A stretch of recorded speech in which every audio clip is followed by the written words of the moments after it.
Let me go now. Joining us now, he's the host of Life, Liberty, and Levin. We call him the Great One. Mark Levin is here tonight. Mark, there's been a lot of discussion in the lead up to this as to what is the Trump doctrine. I think we have a lot of insight. Now, Donald Trump gave them 60 days. On the 61st day, the Israelis went in and attacked. They didn't take Donald Trump's words seriously. They should have. They should have listened, as he said. But to me, if I were to describe it, I'd say it's overwhelming force defeating with a mission the enemy, achieving whatever goal it is that you have. In this case, the president's goal was stated. It was clear. It was unambiguous. He's been consistent, and that is they cannot have nuclear weapons. But it seems that, you know, the world would be wise to look at Donald Trump and the actions of his first term. I recall that he used the mother of all bombs mark in Afghanistan. He wiped out the entire ISIS caliphate that Joe Biden and Barack Obama allowed to grow into one of the fiercest and most evil terrorist groups ever. He took out Soleimani, their lead general terrorist, out of Iran, and al-Baghdadi and associates. And he did it without this forever war talk that we keep hearing from some in this country. I'm not saying that any military effort is not without risk. They all are. And I know the president probably will be up all night worried, protecting our assets in the region. And that was all part of the game plan from the beginning. I'm sure you'd agree with that. But let's talk about what the Trump doctrine is, because I agree with it. I want to get your thoughts. Okay, first of all, you're looking at a historic figure. Shouldn't we have a little faith in this man? We have a lot of faith in this man. Shouldn't we have a little faith in the United States military? We just kicked their ass. We just took out what they've spent 40 years trying to build, and hundreds of billions of dollars with the help of the North Koreans, the Chinese, and the Russians, and anybody else they can get. We took out those sites. The Israelis laid the foundation. We brought our bombers in that weren't touched, not by a moth. Dropped these massive bombs, blew them to Kingdom Come, and left. There's no other military on the face of the earth that could do that. There's not another commander-in-chief that has the guts to do what President Trump did. Let me give you a little walk down history lane. In 2006, Bill Clinton had an opportunity to blow up the North Korean nuclear site. You know what he did? He passed. Now they have 50 nuclear weapons and enough material for 90. What did Obama do? Obama was cutting deals left and right, and he cut a deal that would have given them a nuclear weapon within 10 years, really this year, and would have enshrined it, would have made it possible. They'd have a nuclear weapon right now. What did Trump do? He ripped it up. He signed it with a pen. You know what? He gave me the pen. What else? Joe Biden was literally funding their nuclear program. He was funding the enemy. Donald Trump walks in, says, what the hell's going on here? Now, sometimes the military has to be used if it's used by a smart commander-in-chief, if it's used wisely, if it's used for a specific purpose. It gives us peace. So I want the so-called, I don't know what to call them, people running around, warmonger, the sloganeers. This should be an education for you, too. This should be an education for you, too. America, don't you feel relief? Of course you feel relief. Because these Islamo-Nazis were building nuclear weapons to attack us, too, with intercontinental ballistic missiles. Guess what? You can go to bed peacefully tonight. No, that's not going to happen. That's not going to happen. Not because of Obama, not because of Biden, not because of the Democrats, not because of some Republicans, because of Donald Trump. Now, Donald Trump has a way of doing his thing. He'd rather not do this sort of thing, but if he's going to do it, he's going to do it. He's going to do it right. You've heard our reporting here. He didn't send one B-2. He didn't send two B-2s. He sent three B-2s. They didn't drop 1, 2, 3 of these bombs. They dropped 6. And just in case, we had our subs out there, nuclear subs. And what did they do? They shot 30 Tomahawk missiles. That is, this mission was never going to fail under this commander-in-chief. This is historic. He is historic. The United States military is historic. This is a big damn day. This is just like Reagan in front of the gate. Mr. Gorbachev tearing down this wall. Well, he said, hey, Supreme Nazi, tear down your nuclear programs. And he gave him nothing but disrespect. He killed him over and over and over again.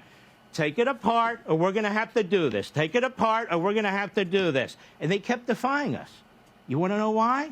Because they're Islamo-Nazis, that's why. And he did it for them.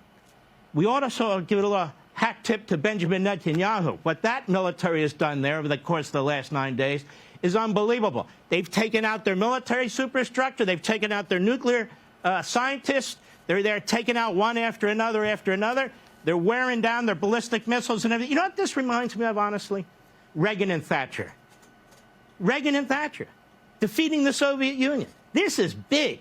One of your guests mentioned, you know who's watching this? Xi in Communist China. He's going, holy mackerel. Whoa. You know who's watching this? Putin. Putin. He's got 1 million people dead. He keeps running them into the grinder, Look what Trump just did. Look what he did. Guess what? There wasn't a regional war, and there's not going to be a regional war. There's not World War III. There was not going to be World War III.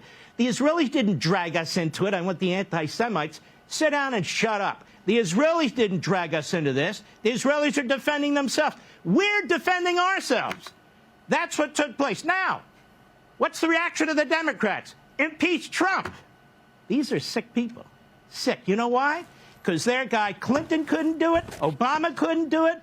Biden couldn't do anything. If they had their way, if Kamala Harris had been president of the United States, Iran would have nuclear weapons. That's it. They would have nuclear weapons.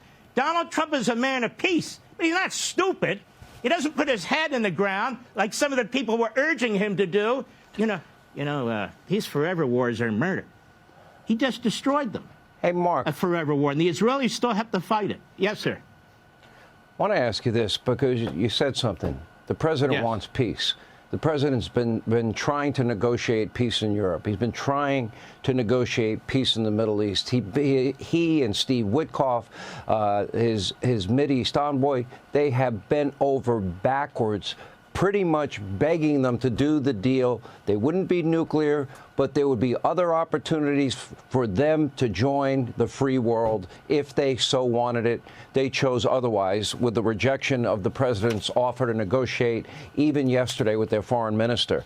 So he has tried that. But you brought up the history, and I think we need to remind people it was Barack Obama and Joe Biden. Remember, they sent the cargo planes, billions of dollars, cash and other currency in this total. They were adapting the policies of appeasement.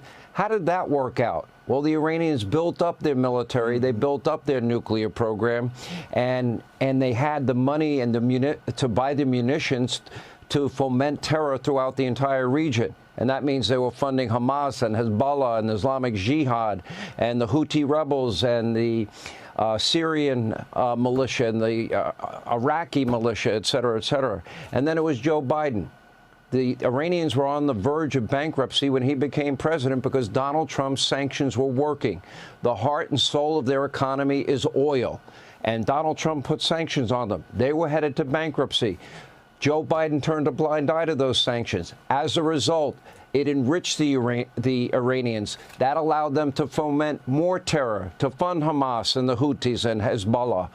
And then it also allowed them to spend even more money on their nuclear program. What scares me in all of this is how close they really got. If you're to believe the reports, if they were at 60% enrichment, every scientist, every expert I have interviewed, that I have talked to said it's less than a month where you get to weapons grade 90% enrichment, which would mean they'd be able to build the bomb. That's how close they were. And it really was a minute to midnight. And I don't think the Israelis, I don't think President Trump could have waited a minute longer at this point. Your thoughts? No, you're 100% right, Sean. Look, I want to put this in perspective. There are great leaders, and then there are people who get elected president. This is a great leader. I understand the Democrats. They're very upset because he's a great leader. I understand the media, very corrupt because he's a great leader. But the American people know he's a great leader. 80% of the American people wanted something done about these nukes. 80% of the American people. And here's the thing about Donald Trump. I never had any doubt he was going to do this. None. It's not because I'm Nostradamus. It's because I know the man. He's the one that said no to the Obama plan, no nukes. He's the one that's campaigned for 10, 11 years, no nukes. And so we knew that the Islamo-Nazi regime in Tehran was not going to bend. They were going to do head fakes and so forth and so on. You know, I talk about this movie, The Bridge Over the River Kwai. 1957, you had Colonel Nicholson. And he was this British colonel, and he was the commander, and the Japanese ordered him to build this bridge over the River Kwai. He was so proud of his bridge. He was the architect. Here are these British, they're POWs, they're building it. Some of them die during the course of it. And then he's given the order when the Japanese troop train comes across to blow it up. And he won't blow it up. You know why, Sean? He was so proud of his bridge. And then he's shot, and he falls in the plunger, and it blows up. Some people are in love with diplomacy. Some people are in love with yelling peace. Some people don't understand that the military can be used wisely, and it can be used foolishly. Donald Trump is not an ideologue. Foreign policy is about prudence. It's not about painting by the numbers. Sloganeering is not leadership. I'm for peace. I hear young people go on TV, and this is a problem, saying, I'm a different generation. Forget about the past wars. Really? Reagan destroyed the Soviet Union. Should we forget about that? People need to learn history and understand history. Clinton gave the North Koreans the nuclear weapon because he didn't have the guts to bomb them. Obama gave the Iranians the nuclear weapon. Biden helped fund it, and Trump took it away. That is a leader. These leaders don't come around all the time. The United States military is a tremendous military. People who say they have faith in them trash them for everything that we've done in the past. Oh, look at Vietnam. Oh, look at North Korea. Look at this. Look at that. Look at it. It's about time we rally around this president, rally around our United States military, accept the fact this is a high point in American history and world history. What Israel has done and what Donald Trump just did is not only historic, but they have just protected the entire earth from these barbarians. And Western Europe, they're sitting there. What did Western Europe want to do? They want ceasefires. They want de-escalation. Western Europe is weak. That's why wars start in Western Europe. That's why World War I started there and World War II started there. And I would tell the demagogues in our country, were you going on about World War III? Donald Trump just prevented World War III by using the United States military to stop it. Now, it's important that we take lessons from this. One other thing. The Democrat Party today, every damn one of them is talking about impeaching Donald Trump. He didn't tell us what to do. These people hate America. They should be celebrating, at least for once, in a bipartisan way, this man and what he has accomplished. What he has accomplished is no small feat. It's historic in every respect. Let me tell you something. On my show tomorrow, I'm not plugging it. I just want people to know. We're going to deal with this War Powers Act. We're going to explain why it's unconstitutional. We're going to explain why the Democrats and people like Tommy Massey and Rand Paul and the other whatever, why they're waving it around. Because they don't believe that we should use our military in this way either, and they do not believe in the Constitution of the United States. This man just defended the free world, and he deserves our celebration, as does the United States military. And by the way, Netanyahu and the Israelis, a tiny country, my God, look at what they've accomplished too. I'm ecstatic tonight because the free world won. And the enemy lost. How about that, America? The world is a more peaceful place. You know what, Mark? I'm for peace, too. I'm against forever wars, as you are. The heart and soul, if you listen to Donald Trump during the campaign, every speech he gives is simple, basic, common sense. You control your borders. You live within your means. You cut out waste, fraud, and abuse. You get rid of murderers and rapists and gang members and known terrorists that Joe and Kamala let into the country. And common sense says you don't let the #1 state sponsor of terror have nuclear weapons. Great one, Mark Levin. We'll try to get back to you if you're around after the president speaks. We expect him to speak in about 15 minutes from right now. Hey, Sean Hannity here. Hey, click here to subscribe to Fox News YouTube page and catch our hottest interviews and most compelling analysis. You will not get it anywhere else.